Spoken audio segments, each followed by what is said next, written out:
가나의 혼인잔치, 이 가나의 혼인잔치를 통해서 오늘 우리에게 하나님께서 주시는 계시의 말씀을 함께 보고 은혜 가운데 들어가는 시간 되시길 바랍니다.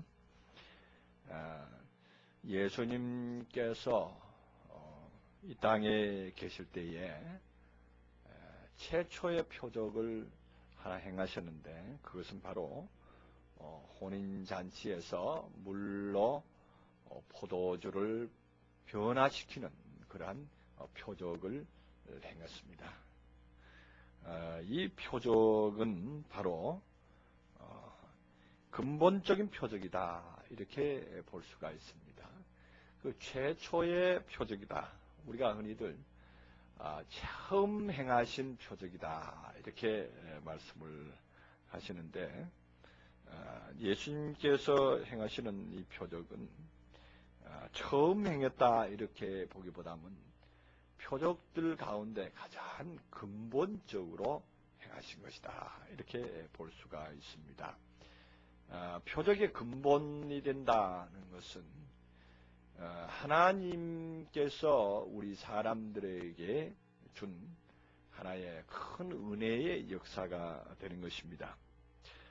이 표적의 근본, 이 표적의 근본이라는 것은 바로 우리들에게 주시는 하나님의 또한 은혜의 역사가 되겠습니다.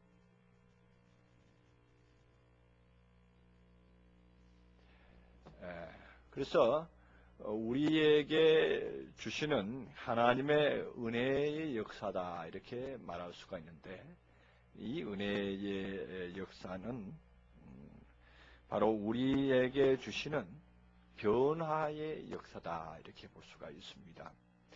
물이 변해서 포도주가 된다. 이거야말로 우리에게 이 세상에 주시는 하나님의 축복 가운데 가장 큰 축복이다, 이렇게 볼 수가 있습니다. 우리는 다 물 같은 인생이고, 우리는 다 하나님 앞에서 보잘것없는 그러한 인생이었는데, 우리 하나님께서 우리를 귀히 보시고 하나님의 사람으로 변화시켜 주셨다는 것입니다. 우리가 베드로후서 3장을 한번 보시겠습니다. 베드로후서 3장에 보면은 우리를 건져내시되 물에서 건져내심을 볼 수가 있습니다. 베드로후서 3장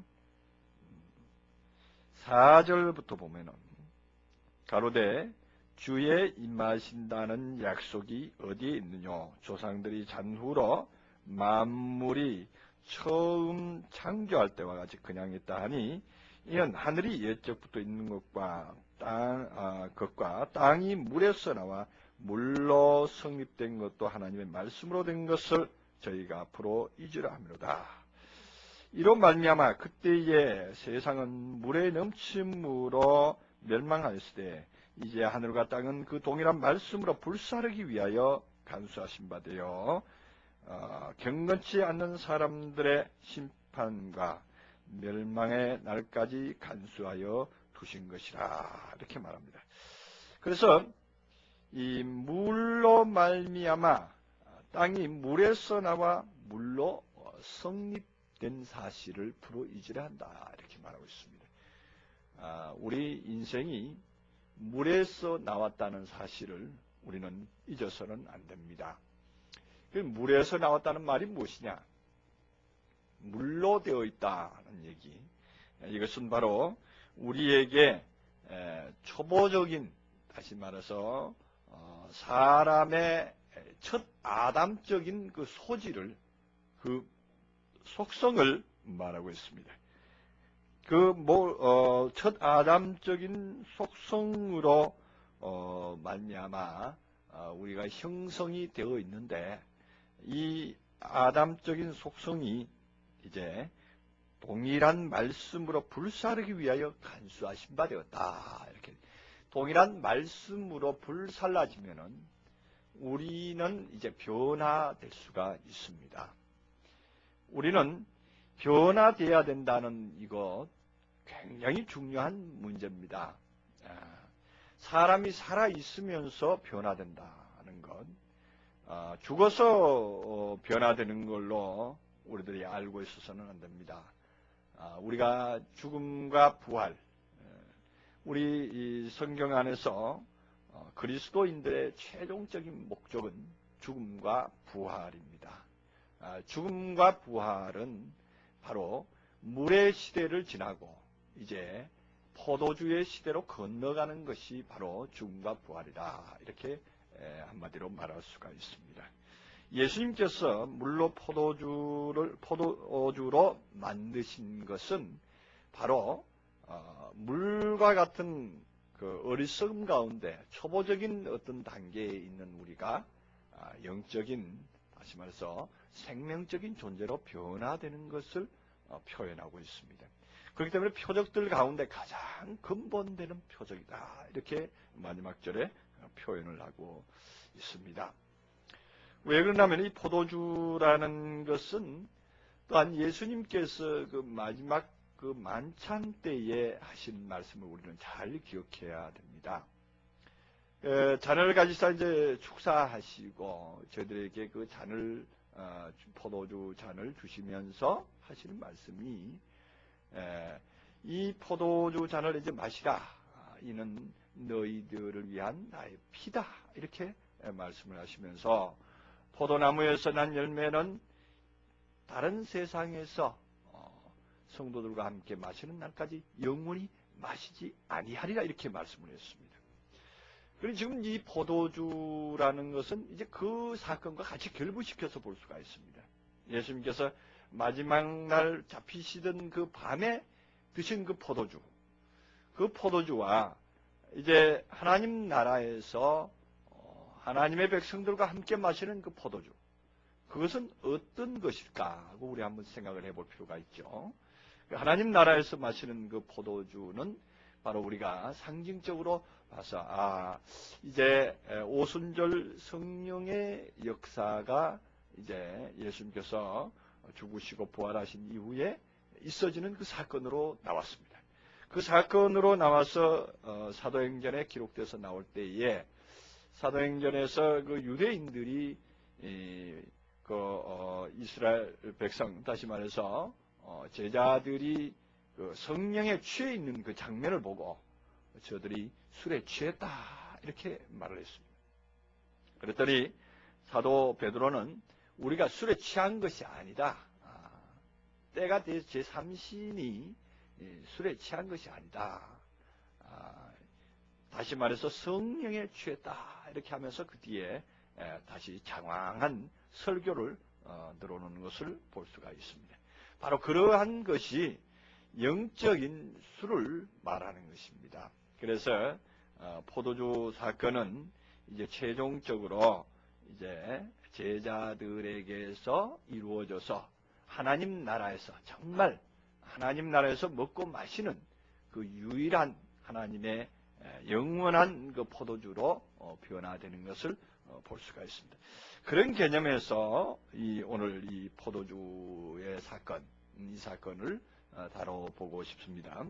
우리가 어떤 그 성경의 말씀에 들어갈 때에 관점을 어떠한 관점으로 두고 들어가느냐에 따라서 그 사건이 우리에게 유익이 되기도 하고 때로는 오히려 우리에게 아무런 유익이 되지 않는 그러한 사건이 되기도 합니다.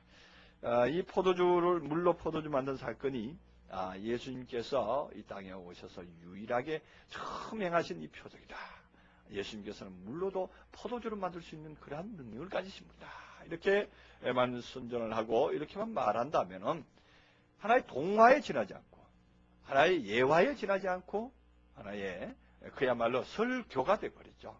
그야말로 사람들에게 예수님은 믿을 만한 분이다. 능력이 많으신 분이다. 이 정도로 끝나버리지만 이 사건이 정말로 물로서 나온 우리 인생에게 포도주로 변화시켜서 포도주적인 삶을 살게 하는 성령에 취해서 살게 하는 하나님의 은혜의 하나의 예시요 하나의 축복의 증거구나 하는 것을 우리가 개념을 가지고 들어가면은 정말로 우리에게 은혜가 되고 유익이 될 줄로 믿습니다. 그래서 오늘 본문 1절부터 들어가면 사흘 되던 날에 갈릴리 가나에 혼인이 있어 그렇게 말합니다. 예수님께서 그 앞부분에 뭐 이튿날하고 여러 번 나옵니다. 1장 부분에서 보면은 그렇게 해서 그 이튿날이라는 차원을 거치고 나서 이제 사흘 되던 날하고 이제 2장 1절에서는 등장을 합니다. 성경에는 갑자기 날짜를 이렇게 제시할 때가 들어 있습니다. 누가복음 같은 데 보면은 예수님께서 변화산에 올라가는데 엿새 후에 하고 말하면서 엿새 후에 저희가 이제 변화산에 올라가는 장면을 쭉 기술하고 있는 것을 볼 수가 있는데, 또 오늘 이 마찬가지로 오늘 본문에도 역시 사흘 되던 날 하면서 사흘이 될 때야 비로소 일어나는 어떠한 역사를 성경적으로 보여주고 있습니다. 그러면서 우리는 그 엿새라는 그 의미도 우리가 또한 차원으로 봤습니다. 6째 단계에 이르렀을 때에 하고 우리가 부언 설명을 한 적이 있죠. 마찬가지로 또한 이 사흘이라는 단어도 사흘째의 세 번째의 단계, 변화의 단계, 우리는 7번 변화되는 과정 중에 세 번째 단계에 있어질 어떠한 표적이구나 하는 것을 깨달아 알 수가 있습니다. 우리가 창세기 강의할 때 항상 우리가 낮 3일 밤 3일의 생을 살아야 된다 이렇게 말씀을 하면서 첫째 날, 둘째 날, 셋째 날까지는 개인의 성장의 과정이다 이렇게 봤습니다. 내 자신 안에서의 개인적인 성장의 과정을 치르고, 그 다음에 넷째 날부터는 공생활에 들어가는데, 공생활에서 넷째 날, 다섯째, 여섯째 날까지 이제 많은 사람들을 위해서 자신의 몸을 내어놓는 공생활, 예수님의 공생애적인 그 삶을 살게 될 때에, 그때서 비로소 최종적인 어떠한 사람의 모양이 나온다 이렇게 말씀드린 적이 있습니다.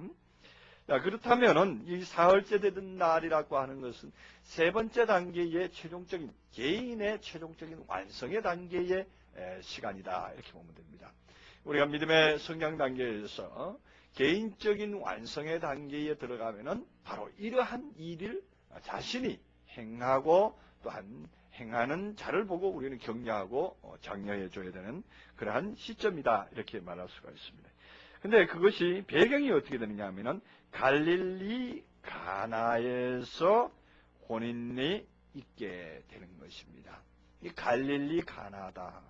이 갈릴리라고 하는 지명을 사용을 할 때도 그것도 우리가 눈여겨봐야 된다 이렇게 말씀드렸습니다. 성경에 인명이나 지명이 나올 때는 항상 그 뜻이 있다 이렇게 제가 말씀드린 적이 있습니다. 그 갈릴리라고 하는 단어는 구르다 하는 뜻을 가지고 있죠. 구르다, 이제 둥글둥글 굴러가는 굴렁쇠의 모양처럼 굴르는 일이 있는 곳이 갈릴리입니다. 그래서 예수님께서 항상 갈릴리에서 복음을 전파했는데, 그것이 뭐냐면 사람들을 변화시키기 위해서는 자꾸 굴러야 되는 겁니다. 굴러야 되고 자신도 굴러야 되고, 굴러갔을 때에 변화가 됩니다. 그래서 우리가 구르지 않으면, 우리가 산에 있는, 제가 그 구르라는 설명을 할 때 꼭 그 설명을 하죠. 산꼭대기에 있는 돌멩이 하나가 쭉 굴러서 이제 어딥니까? 강원도 산골짜기에 있던 그 돌멩이 하나가 한강에까지 굴러서 내려오는 과정에서 물과 함께 섞여서 굴러 내려오는 과정이 바로 인생의 여정과 똑같은 것이다 이렇게 말씀드렸습니다. 처음에 바위 덩어리에서 깨어져서 나올 때는 가지각색의 자기 모양을 갖추고 잘났다고 그러고서는 삐쭉삐쭉 자기를 자랑하는 그러한 성격의 소유자였지만, 이제 낮은 곳으로 자꾸 굴러오는 과정에서 뭐가 깎여서 나중에 한강 여기까지 내려와 보니까 자신이 형체도 없이 사라지는 경우도 있지만, 어떤 경우는 둥그리한 모양으로 바뀌어집니다. 동글동글한 모양으로 바뀌어진다. 이 동글동글한 모양은 어디 가서 부딪혀도 다시 되돌아올 수 있는 그러한 마음의 여유가 있는 것이죠. 그러한 삶의 여유를 가질 수가 있는 것입니다. 그게 굴렀기 때문에 그 가능한 것입니다. 그가 구르지 않고 멈춰 있었다면, 산 중턱 쭉 내려오다가 난 구르기 싫어 그러면서 멈춰서 산 중턱에 그냥 있었더라면 지금까지 그냥 있을 겁니다. 몇 천년이 지난 지금까지도 그대로 그 모습을 가지고 있겠지만, 그것이 하나님의 말씀에 의지해서, 다시 말하면 물이잖아요. 말씀의 물에 의지해서 같이 구르고 굴러서 내려오다 보니까 결국에는 둥글둥글한 모습으로 바뀌게 되는 것이죠. 그렇게 해서 어떤 사람에게든지 응할 수 있고 어떤 사람과 함께 의를 나눌 수 있는 그러한 관계가 되는 것이 바로 갈릴리의 사역이다, 이렇게 말할 수가 있습니다. 예수님께서 갈릴리에서 사역하신 이유가 바로 그러한 깊은 의미가 가지고 있습니다. 그래서 같은 갈릴리라도 이러한 차원에서 갈릴리를 설명하고 갈릴리의 사역에 대해서 우리가 이해를 했을 때에 은혜가 되는 것인 줄 믿습니다. 갈릴리 가나에서 혼인이 있다. 이렇게 가나라고 하는 단어가 나왔죠. 이 가나는 또 무엇이냐? 바로 세우는 일이다. 바로 세우는 사역이 있는 곳. 가나라고 하는 것은 바로 세우다 하는 의미를 가지고 있습니다. 그래서 바로 세우는 일이 뭐냐? 그것이 혼인인 거예요. 혼인인 거예요. 우리가 혼자서는 결코 바로 설 수가 없습니다. 혼인이라고 하는 것은 바로 둘이 연합해서 하나를 이루는 것이 바로 이것이 혼인인데, 이것이 바로 무엇이냐? 바로 서는 것입니다. 우리가 그리스도와 우리가 온전히 연합되는 것, 그것이야말로 우리가 바로 서는 것입니다.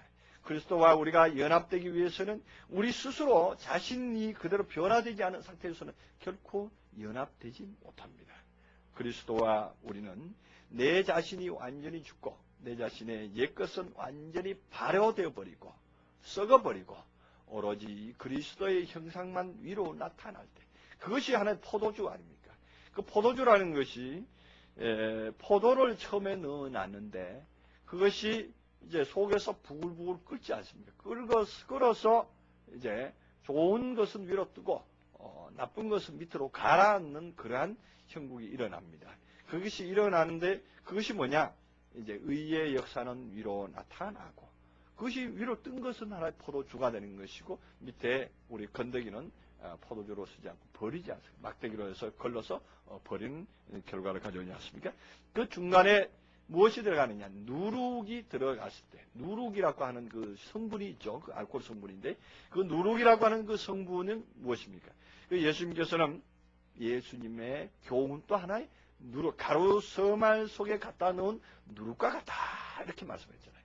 천국은 가루 서말 속에 갖다 놓은 누룩과 같다, 이렇게 말씀을 내셨거든요. 그것도 물론 바리새인들의 누룩을 주의하라, 이렇게도 말씀한 적이 있지만, 예수님의 말씀 가운데서도 자신이 천국에 대한 말씀을 드릴 때에 가루 서말 속에 갖다 놓은 하나의 누룩씨와 같다, 이렇게 말씀을 했습니다. 그리고 누룩씨는 포도주를 만드는 데 사용하는 것입니다. 술을 만드는 데 사용하는 것입니다. 누룩씨가 들어가면은 어떤 음식이, 이제 우리가 시골에서 농주 같은 거 담글 때 보면은 그 누룩을 꼭 사용을 하죠. 그 밥, 이제 꼬두밥 해가지고 이제 뭐 저는 자세히는 모르겠습니다만 우리 어머니께서 옛날에 만드는 장면을 보긴 했는데, 이제 그 항아리 속에다가 넣고서 누룩을 같이 섞어서 놓는 거죠. 그렇게 놓고 아랫목에다가 이제 딱 이렇게 이불 같은 거 씌워서 덮어 놓으면은 그게 이제 한 며칠 있으면 부글부글 끓는 소리가 나요. 그 속에서. 정말 부글부글 끓는 소리가 나요.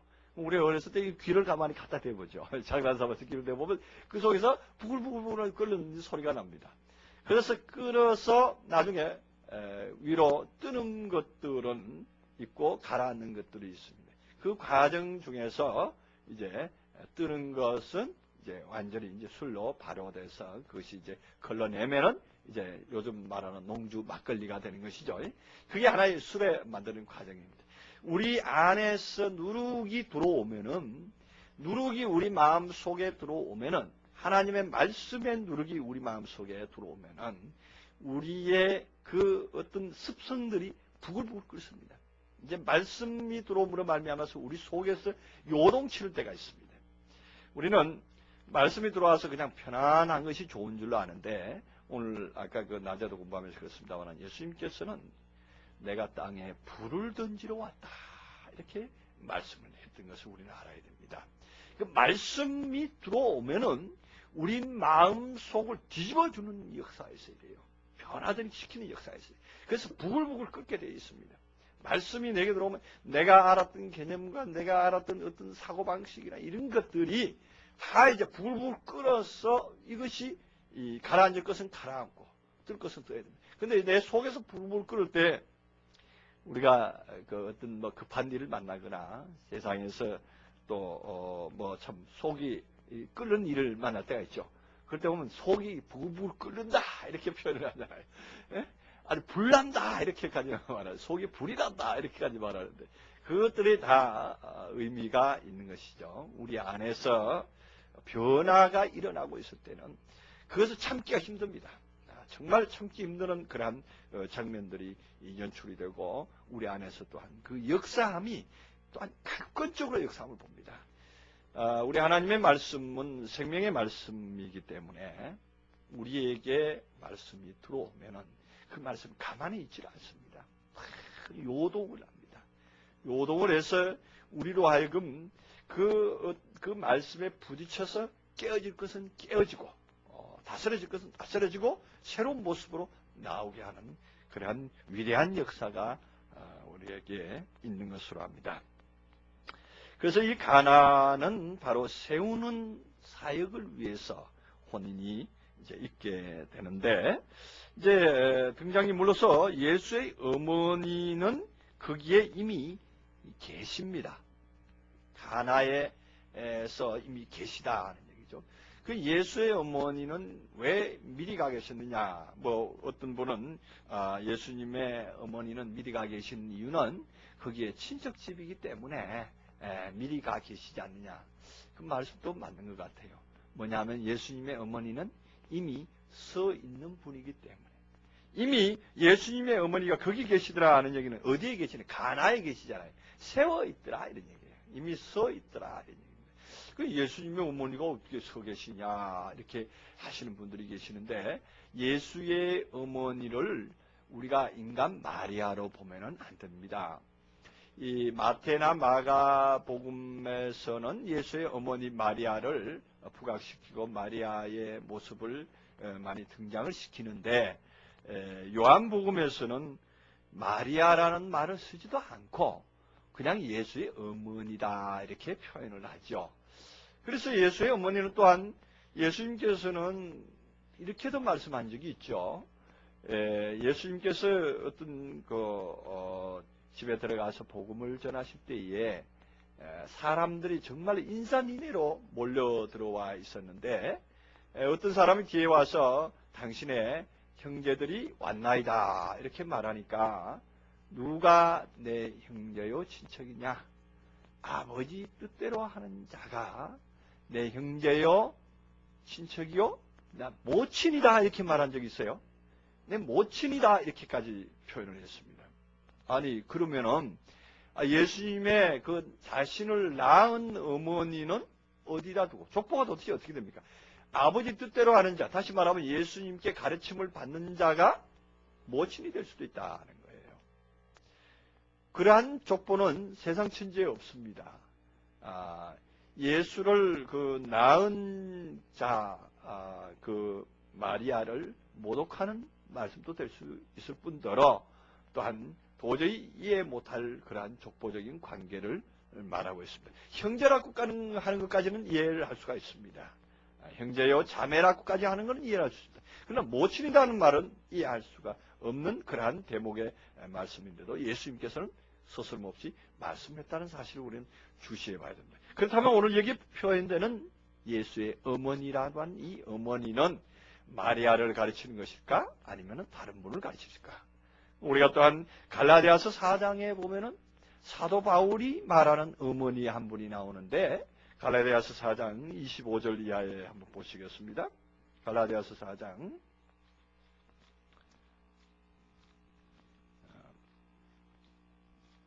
25절 이하에 보면은 25절, 이 하가는 아라비아에 있는 시내산으로 지금 있는 예루살렘과 같은 데니 저가 그 자녀들로 더불어 종로로 타고 오직 위에 있는 예루살렘은 자유자니 곧 우리의 어머니라 이렇게 말합니다.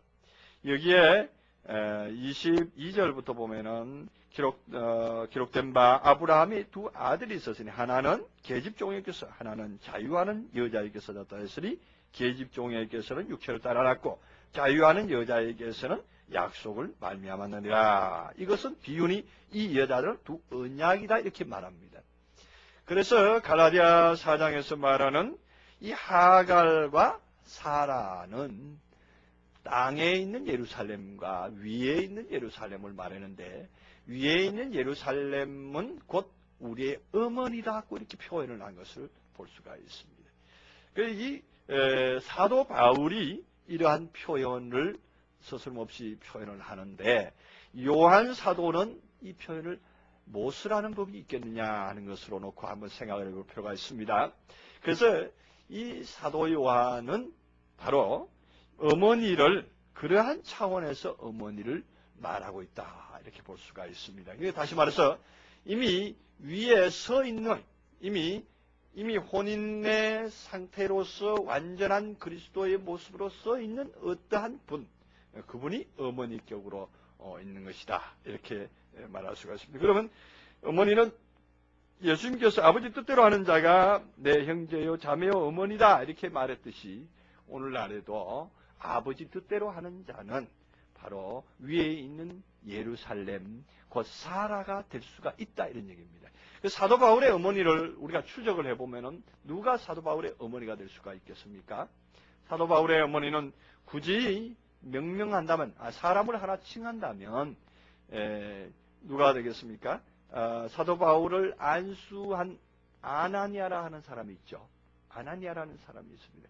사도 바울이 다메섹 그 도상에서 그가 눈이 멀어짐을 당했죠. 하나님의 빛을 받고 눈이 멀어짐을 당해서 이제 사흘을 밤낮 이제 금식을 하고 식음을 전폐하는 가운데서 기도하는 중에 아나니아라는 사람에게 갔죠. 거기서 왜 하필이면 사흘을 또한 눈을 감은 상태에서 있었을까 하는 것도 한번 생각해 볼 필요가 있습니다. 우리가 숫자, 성경에 나타나는 것도 숫자를 놓치지 말고 그 의미를 다시 부각시켜서 한번 보면은 바울이 이제 개인적으로 변화의 마지막 날을 만나보다.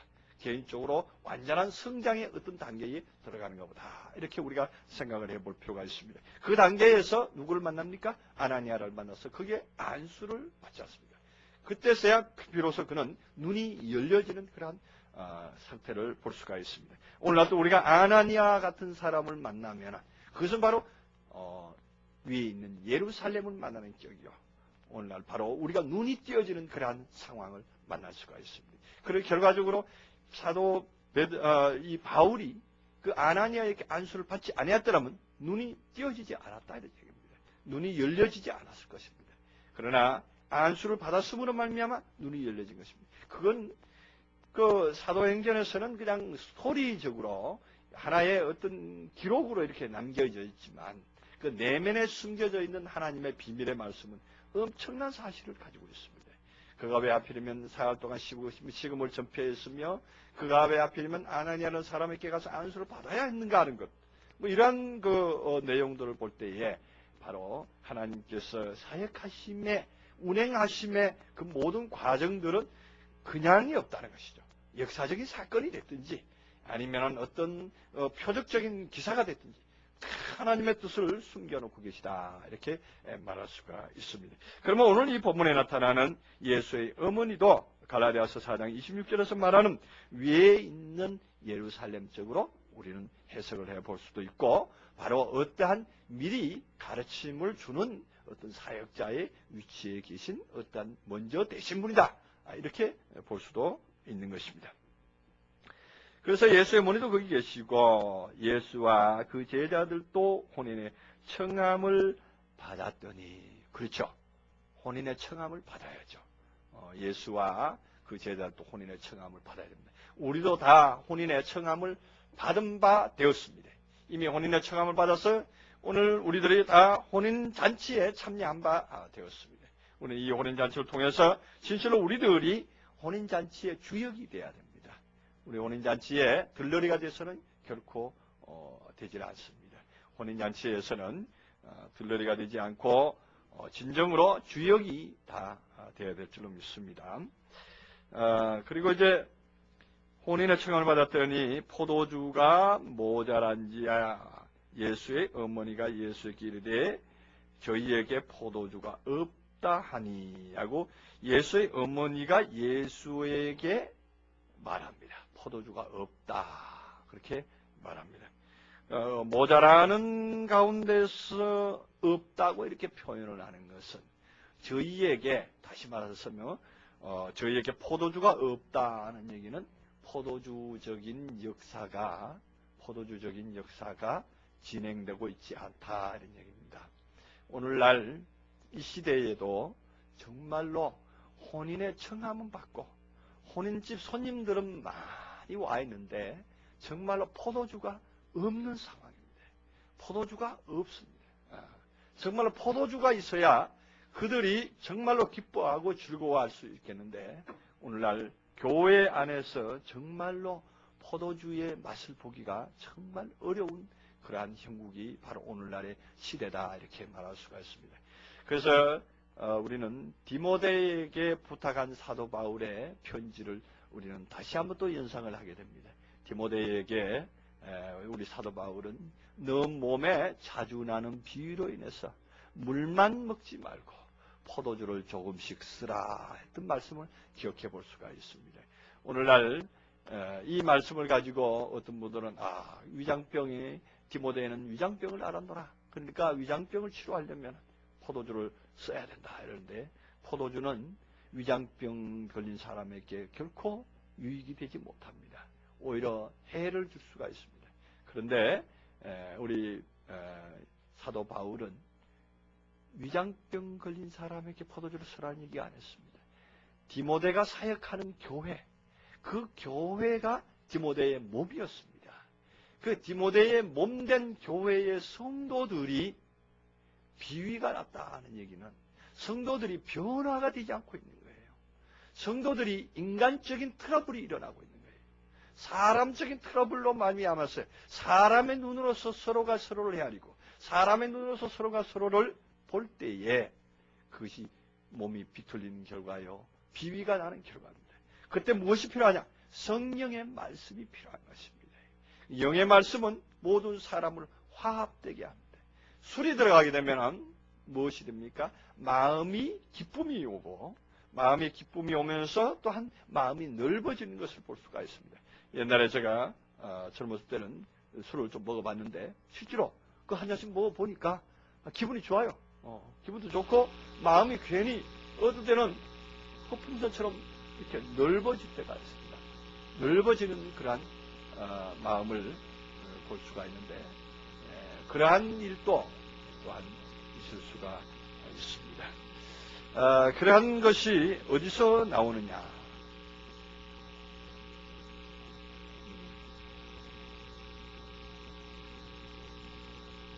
사무실 안에 선이 접촉이 불량입니다.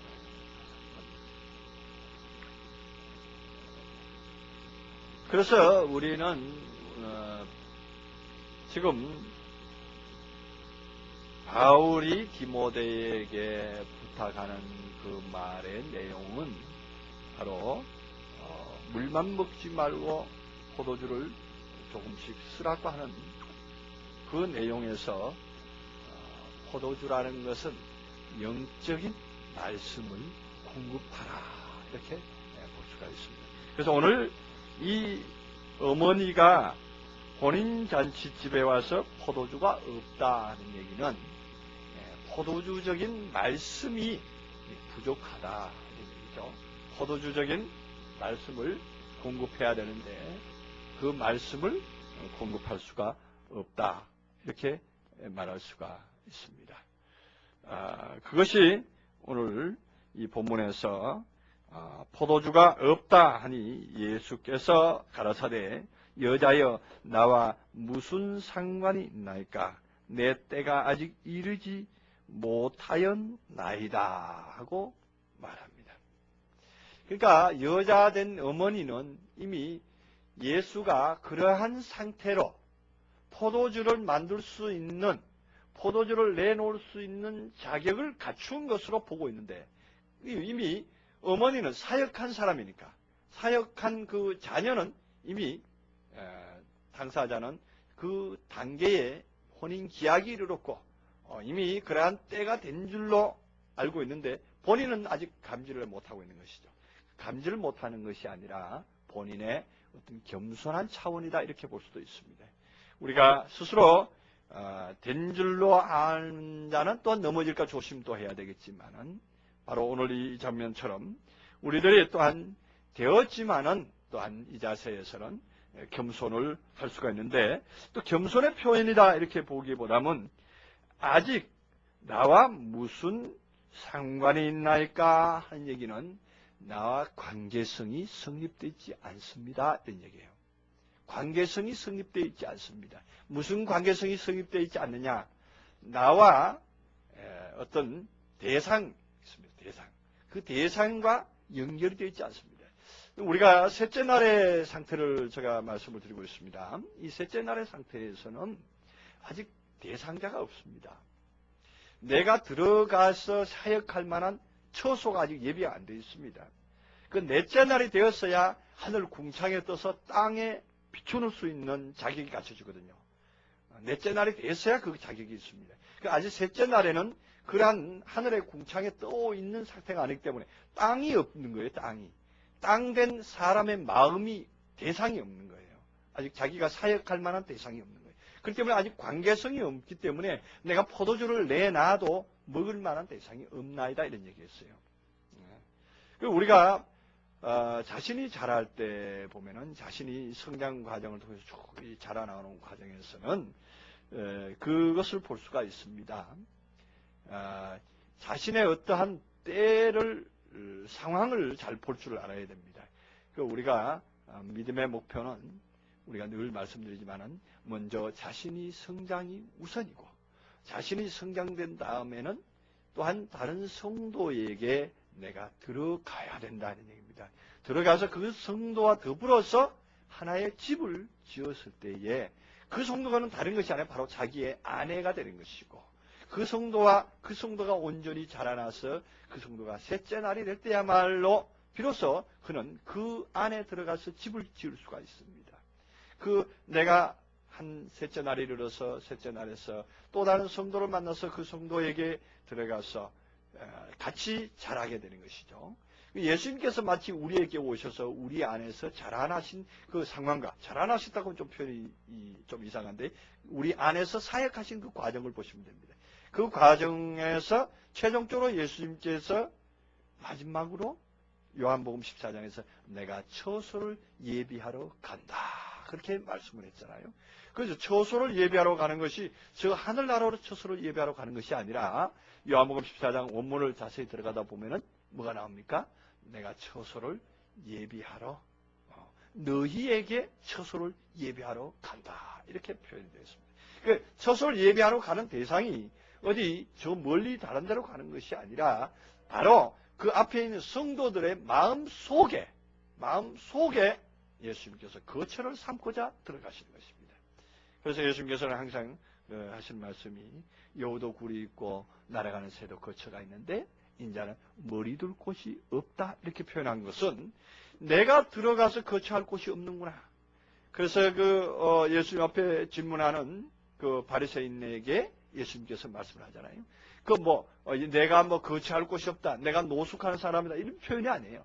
그 바리새인의 마음 속에는 그 여우가 들어가 앉아 있었고, 바리새인의 마음 속에는 새가 거처를 틀고 앉아 있었다는 거죠. 이미 예수님이 들어갈 틈을 주진 않았던 거예요, 그 마음 속에는. 오늘날에도 우리들이 사역을 하는 가운데서 진정으로 우리는 사역이 목표가 바로 그것이어야 됩니다. 우리가 진실로 어떤 성도에게 마음이 들어갈 수 있는 여유를 마련해야 되는 것입니다. 그래서 그 마음이 내가 들어가서 쉼을 얻어야 되는 것이죠. 우리가 안식할 처소라고 하죠. 처소는 바로 어디? 저 하늘나라의 처소가 그 안식할 처소인 걸로 우리가 알고 있는데, 물론 그 처소도 처소입니다.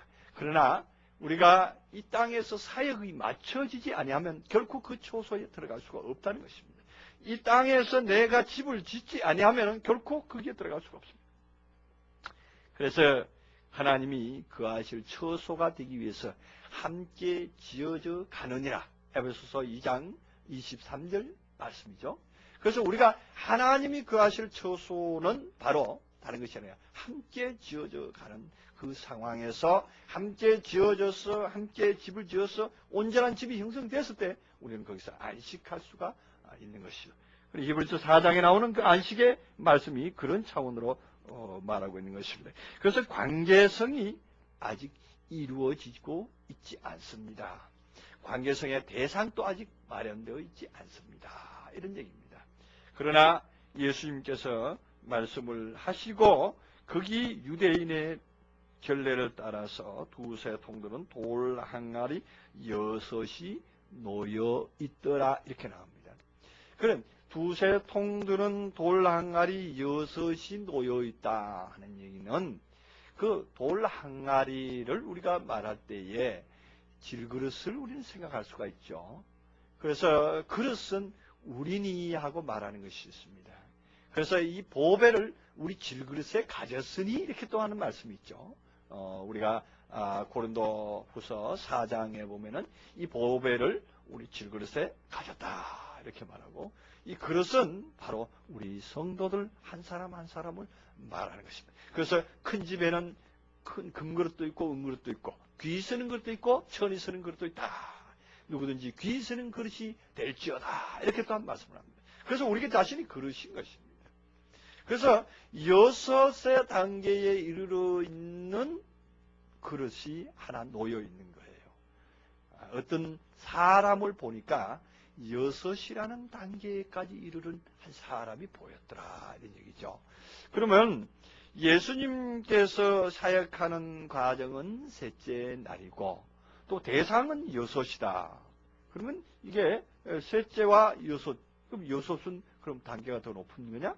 그렇게 생각하는데 여기서도 우리가 조금 분류를 해서 볼 필요가 있죠. 셋째 날이 가서 살만한 것은 6이라고 하는 이제 변화의 마지막 꼭지점을 말할 수가 있습니다. 변화의 마지막 꼭지점. 그래서 그 엿새 후에 또 이제 예수님께서 변화산으로 올라가는 거예요.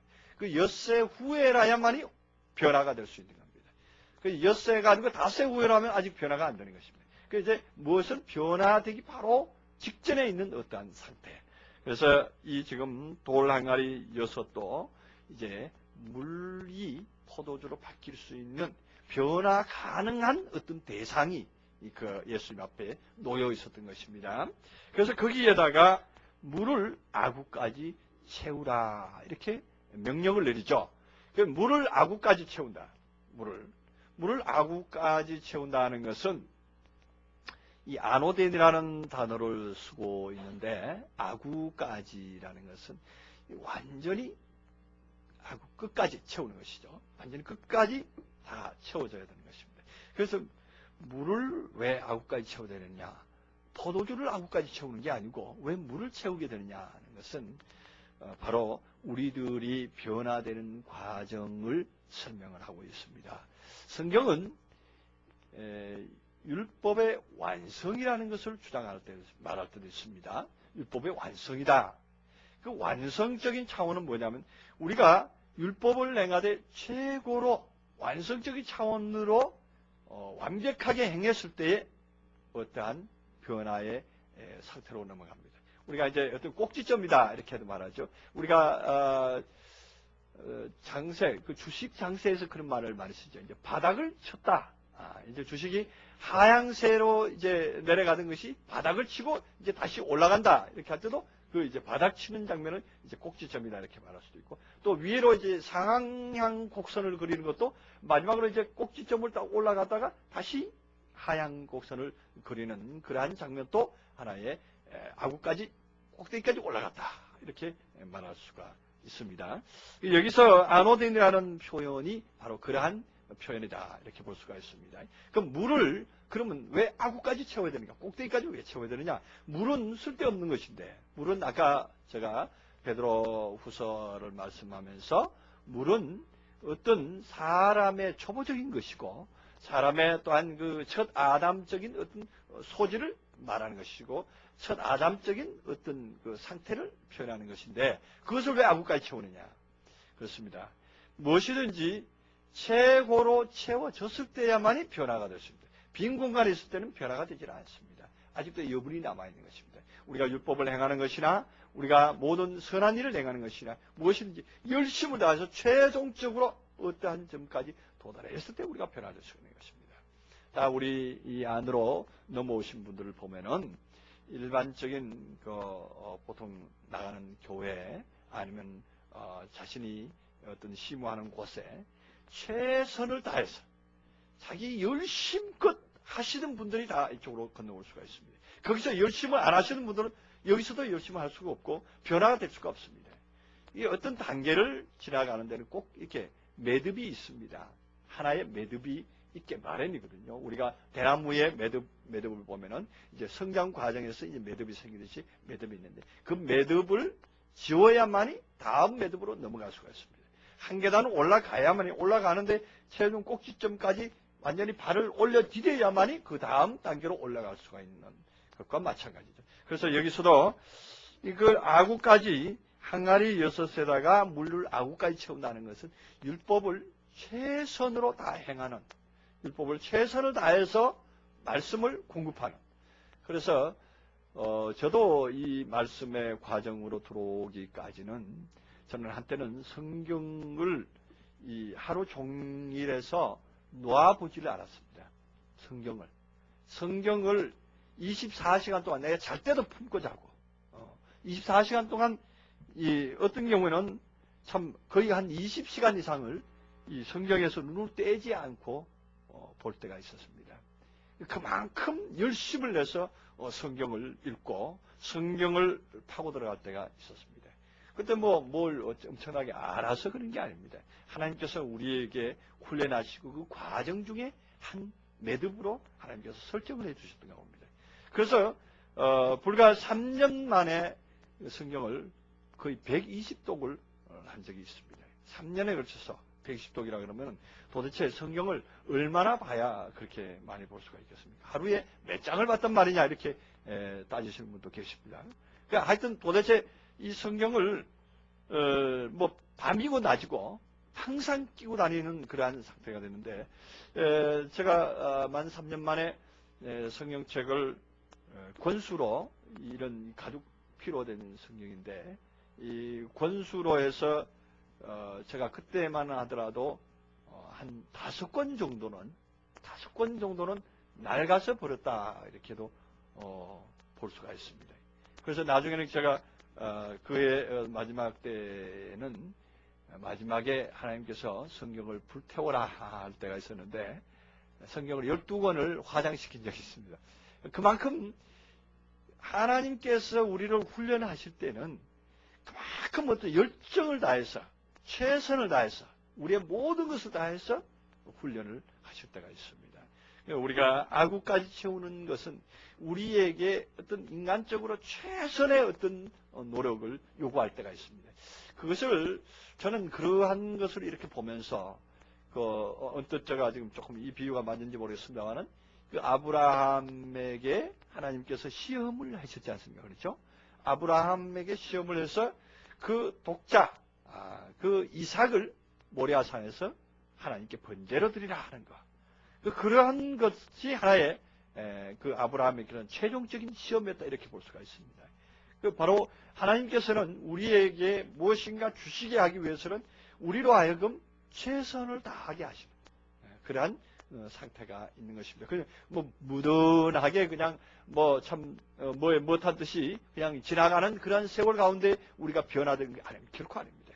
최선을 다하고 열심을 다했을 때 하나님께서 우리에게 또한 기회를 주신다는 것을 말하고 있습니다. 그래서 아구까지 채우는 그 의미는 바로 그 차원이다 이렇게 볼 수가 있습니다. 아구까지 채우니 이제는 떠서 연회장에게 갖다 주라 이렇게 말합니다. 그래서 떠서 연회장에게 갖다 주니 연회장은 물로 된 포도주를 맛보고 어디서 났는지 알지 못하되 물도 온 하인들은 알더라. 그렇게 말합니다. 여기서 연회장으로 나오는 이 사람은 어떤 그 하나의 집행관이다 이렇게 볼 수가 있죠. 다시 말해서 그 결혼을 주관하는 어떠한 상태를 말하는데, 왜 그러면 그 사람은 물도 온 하인들은 아는데 연회장은 포도주가 어디서 났는지 알지 못할까 하는 것을 볼 때에, 이 연회장은 바로 오늘날로 말하면은 그 연회장이라고 하는 것은 유대인들의 어떤 우두머리, 어떤 뭐 교회의 일상적인 목회를 하고 있는 그러한 광경, 이렇게 볼 수도 있습니다. 그러나 그것은 하나의 제도적인 테두리 안에서의 연회장이지, 제도적인 테두리 안에서 일어나는 그 일들입니다. 그래서 제도적인 테두리 안에 있는 사람은 그 내용을 알지 못해요.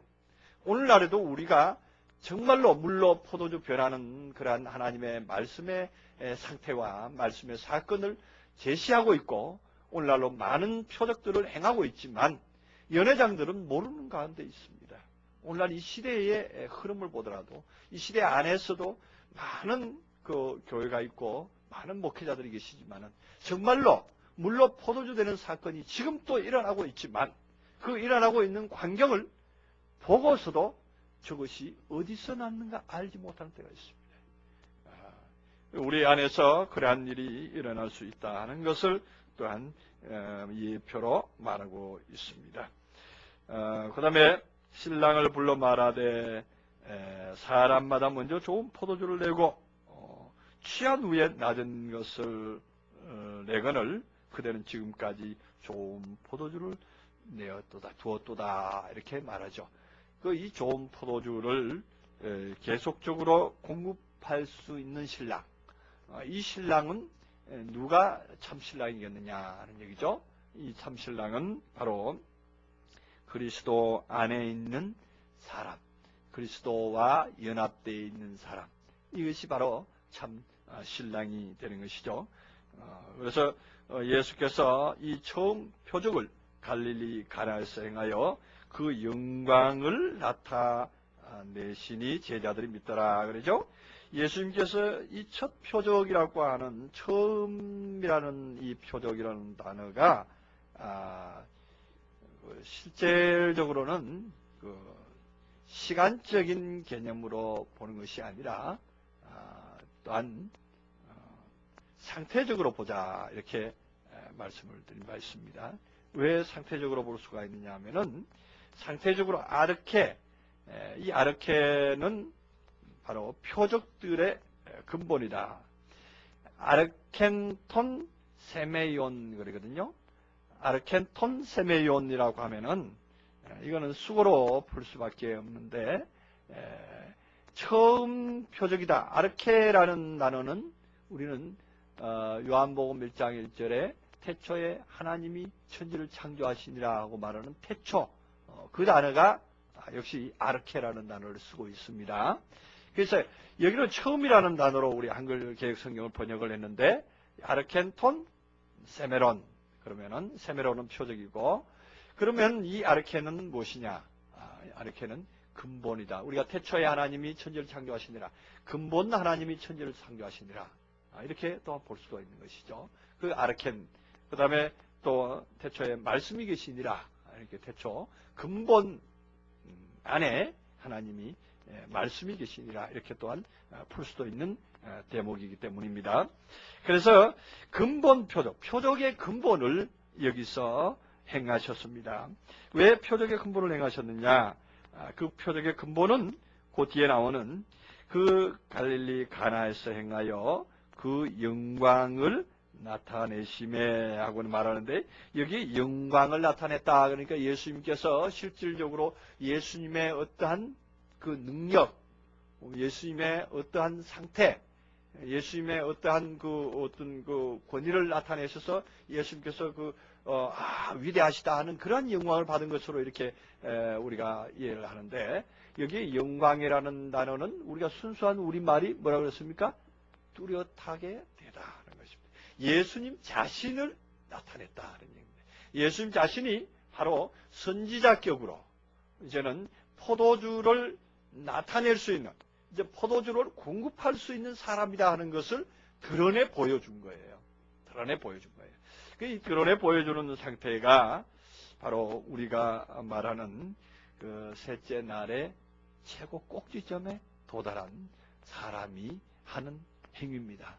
오늘날 우리가 정말로 셋째 날의 꼭지점에 도달한 사람은, 그 셋째 날의 열매의 상태에 이르렀다고 하면은 바로 물로 포도주를 변화시킬 수 있는 그러한 상태가 되는 것입니다. 우리가 물로 포도주를 바뀔 수 있는 그러한 상태는 다른 것이 아니라 오늘날 우리가 많은 사람들이 알고 있고 많은 사람들이 깨닫고 있는 그러한 그 말씀인데도 우리가 그들에게 제시를 해서 더 충만하게 말씀을 주어서 그들로 하여금 생명으로 나오게 하는 역사, 그것이 있었을 때 그는 물로 포도주를 만든다 이렇게 볼 수가 있습니다. 실제로 우리가 오늘날에 물로 포도주로 변화시키는 그러한 일은 예수님 역사 이후에 이때까지 한 번도 그런 일이 없었습니다.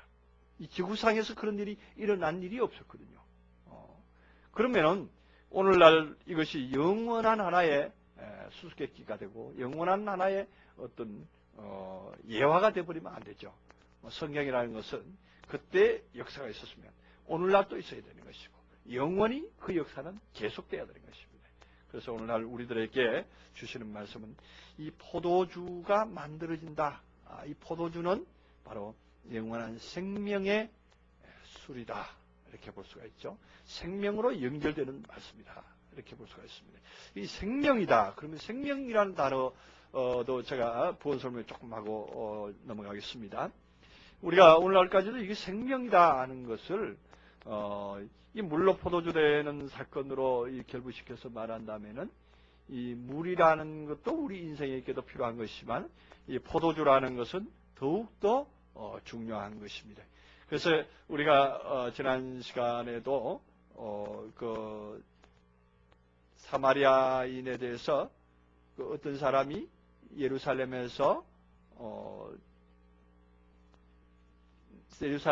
내려가다가 어디로 내려가다 그랬죠? 여리고로 내려가다가 거기서 이제 강도를 만났죠. 강도를 만난 사람에게 무엇을 줬습니까? 기름과 포도주를 공급했단 말이에요. 기름과 포도주를 공급해서 그를 변화시켰던 그러한 사건을 볼 수가 있습니다. 그를 구원시켰던 사실을 또한 볼 수가 있습니다. 그래서 거기에서도 포도주를 공급했다는 것은 기름은 말씀이요. 기름은 말씀에 기름 붓는 역사요. 포도주는 생명의 운행함이다. 이렇게 봤습니다. 물론 상처난 부위에 소독제로도 쓰이기도 합니다. 그러나 그것은 바로 생명을 이제 다시 말해서 썩어진 생명은 단절시키고 산 생명은 새롭게 부각되고 새롭게 살아나게 하는, 새로이 움돋게 하는 그러한 역할을 했던 것을 볼 수가 있습니다. 그래서 이 포도주라는 이 단어가 포도주라는 이 술이 이 역할이 상당히 중요합니다. 우리들 안에서 이 포도주의 흐름이 없으면, 생명의 흐름이 없으면, 그 다음에 성령의 흐름이 없으면 우리들은 일순간에 우리 이 단체도 와야 되고 말고 영원히 하나님 앞에 설 수 없는 그러한 과정이 되고 맙니다. 그러나 우리 하나님께서는 우리들에게 생명의 흐름을 주셨습니다. 그래서 말씀을 서로 공급하고 그 말씀을 서로가 받아들이고 그 말씀은 또한 같은 덩어리 안에서 같은 향기를 토해내고 또한 그 말씀은 또 다른 사람에게 전가돼서 다른 사람을 또 변화시켜서 또한 하나님의 몸으로 하나님의 생명으로 다시 연합될 수 있도록 하는 그 역사를 우리는 또한 목도하고 있고 그 역사를 또한 이루어 나가야 될 줄로 믿습니다.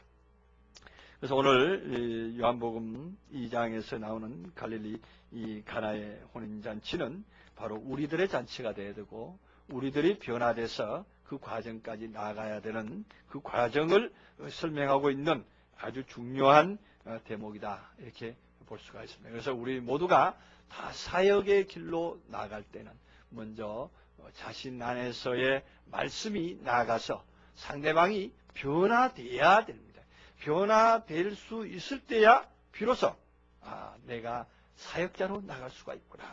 내가 진정한 사역자가 되는구나. 이렇게 볼 수가 있습니다. 아무리 이 말씀을 잘하고 청산유수 같이 토해낸다고 하더라도 상대방이 물 그대로 있으면은 그거는 안 되는 것이죠. 물을 줬는데 그 물 그대로 머물러 있으면은 그것은 아직 때가 되지 않았다는 것입니다. 그래서 이 땅에는 많은 복음 전하는 자들이 있지만, 많은 사역자들이 있지만, 물로서 물 그대로 머물게 하는 사역자가 있는가 하면은 물로서 변해서 포도주를 만들 수 있는 사역자가 있다는 사실입니다. 그래서 우리들이 이제는 다 이러한 사역자의 수준으로 다 나가서 정말로 결혼식을 함으로 말미암아 많은 사람들과 함께 연합해서 하나님의 온전함에 이룰 수 있는 저와 여러분 되시기를 주님의 이름으로 축원합니다. 기도하시겠습니다. 사랑으로 역사하셔서 은총 가운데 이끄신 하나님 감사합니다. 참으로 우리들은 무지하고 어리석어서